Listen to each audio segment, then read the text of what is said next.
실제로 환자 중에 여성분이 있었는데 옛날에 애 낳을 때부터 아프더라.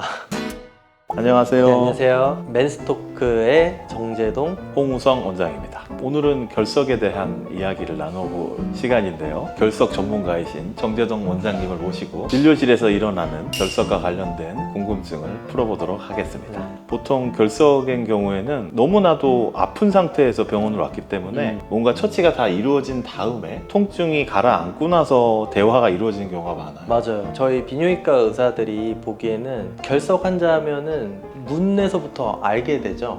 그렇죠. 딱 이러면 벌써 결석이거든요. 그리고 오셔서 접수를 하고 난 다음부터도 발을 동동 구르고 막 가만히 앉아있질 못하세요. 이렇게 아프니까. 3대 통증이라고 하죠. 산통에 버금갈 정도의 통증이라고 하는데, 실제로 환자 중에 여성분이 있었는데 옛날에 애 낳을 때부터 아프더라 그러셔가지고 진짜 아픈 통증이구나, 그걸 좀 깨달았죠. 막상 이렇게 어렵게 통증을 느껴서 병원 방문을 하고 났지만 대다수의 한 번의 세석술로 해결이 되진 않잖아요. 그렇죠. 대부분은 여러 차례에 걸쳐서 세석술을 하게 되는데, 그러나 통증이 사라진 뒤에 외래에 들어오게 되면 환자는 이 시술이 정말 필요한 것인지에 대한 질문을 많이 합니다. 왜 그러면 통증은 없지만 남아있는 잔석을 굳이 또 시술을 해야 되는지 어떤 식으로 설명을 하는 것이 맞을까요? 결석이 통증이 엄청나게 특징적인 그런 질병이기 때문에 그 통증이 해결이 되고 나면 환자분들이 여유가 생깁니다. 화장실 갈 때랑 나올 때 다르다고, 심지어 뭐 안 오시는 분도 있고. 결석의 통증만 중요한 건 아니거든요. 또 사실 깨고 난 돌을 이제 잔석이라고 해요. 근데 그 잔석이 저는 주로 모래라고 표현을 하는데, 이게 자갈 같은 돌이 모래 같은 돌가루처럼 되면은 좀 안심해도 된다, 이런 상황이 되는데, 그 자갈을 깬다고 무조건 빠듯이 모래가 되는 게 아니고 돌멩이 같은 것도 생기고 막 약간 파편 같은 것도 생기고 이럴 거란 말이죠. 그래서 그 잔석을 꼭 모래처럼 되는 과정인데, 모래 정도가 되지 않았다고 판단이 되면은 좀 더 깨거나 추이를 관찰을 해보거나 이런 과정을 꼭 거쳐야 된다, 그렇게 말씀을 드리죠. 제가 이 부분을 다른 각도에서 다른 예시를 들어서 말씀드리면 좀 이해가 빠를 것 같은데, 비행기 조종사, 파일럿 분들이 현재는 증상이 없지만 남아있는 돌들을 지속적으로 계속 해결하려고 내원하시는 분들이 있어요. 그분들은 타인의 생명을 책임지는 직책에 있잖아요. 갑자기 그러한 기체들을 몰다가 요로결석의 통증이 나타나면 돌이킬 수 없는 상황이 벌어지는 거죠. 그런 상황을 방지하고자 해당 항공사 등에서는 요로결석의 존재가 확인되었을 때는 증상이 지금 있는 것과 상관없이 먼저 막 빨리 선제적으로 깨서 배출이 되도록 하고 있습니다. 그런 걸 생각해 보시면 일반적인 환자에서도 남아있는 잔석은 언제고 다시 통증을 일으킬 수 있고, 그것이 어떤 순간에 그렇게 될 수 있는지 예측을 할 수가 없기 때문에 완전히 사라지는 것이 확인될 때까지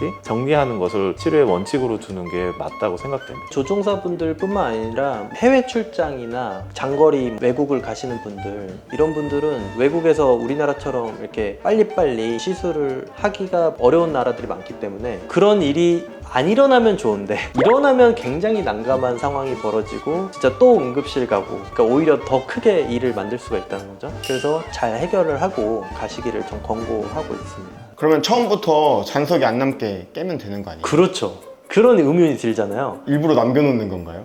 그렇지는 않습니다. 충격파 시술은 수술이 아니에요. 수술은 큰 병원에 가서 마취를 하고 돌을 정말 깨서 다 이렇게 끄집어내는 것까지 완료하는 게 이제 수술이라고 한다면, 시술은 그런 마취 과정이나 수술처럼 번거로운 그런 과정이 없이 그냥 외래에서 간편하게 그야말로 충격파로 타다닥 때리면서 할 수 있기 때문에 이제 편한 대신에 파동이 돌을 깰 정도의 에너지가 가는 거잖아요. 그래서 하루에 할 수 있는 정량이 있다. 이 우리 몸이 상하면 안 됩니다. 쉽게 말해서. 저희도 이제 1시간, 2시간, 3시간 이렇게 돌이 완전 가루가 될 때까지 깨면 좋겠지만, 그렇게 무리해서 깨게 되면 우리 몸에 다른 문제도 생길 수 있단 말이죠. 그렇게 하고 싶어도 못하는 겁니다. 제가 또 하나 듣게 되는 질문이 돌의 크기에 관련한 질문입니다. 보통 환자분들은 돌이 크면 통증이 크고 돌이 작으면 별것 아닌 것으로 생각하는 경향이 있어요. 그것이 오해라는 것을 말씀드리려고 많이 노력을 하는 편인데, 이 부분에 대해서 어떤 식으로 설명을 해주는 것이 효과적일런지 원장님 의견을 여쭤보고 싶어요.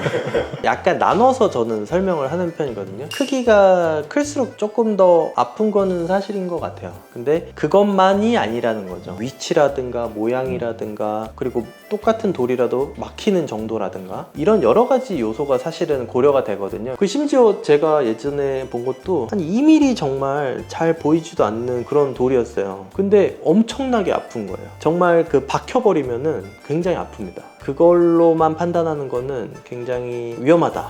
네, 맞습니다. 우리 몸의 요관에 감각신경이 있어서 요관을 돌이 치면서 아야 아파 라는 식의 메커니즘으로 환자분이 통증을 느끼는 게 아니거든요. 기관이 허용된 것 이상으로 팽창하였을 때 느끼는 통증, 이것이 굉장한 통증으로 오는 거기 때문에 폐쇄를 일으킬 만한 돌의 크기라면 얼마든지 작은 돌이든 큰 돌이든 상관없이 무시해서는 안 된다. 네. 심지어 그 다른 의사분들도 그렇게 생각하시는 분들이 많거든요. 특히 검진이나 이런 데서 신장결석을 많이 발견을 해서 오시는데 환자분들이 제일 많이 하시는 말씀이 검진에서 돌이 있다고는 했는데 별거 아니라고 했다. 작아서 괜찮다. 이런 말씀 엄청 많이 듣거든요. 그게 뭐 잘못된 말은 아니에요. 잘못된 표현은 아닌데 그게 별거 아닌 게 어떤 상황에서는 별거가 될 수도 있다. 이거를 이제 말씀드리는 겁니다. 맞습니다. 작은 돌이라도 이제 흘러내리다가 좁은 부분에 막혀서 폐쇄를 충분히 일으킬 수 있기 때문에 절대 경계를 늦추어서는 안 되고 잘 추적 관찰해서 해당 돌이 파쇄될 수 있도록 하는 것이 맞다고 생각됩니다.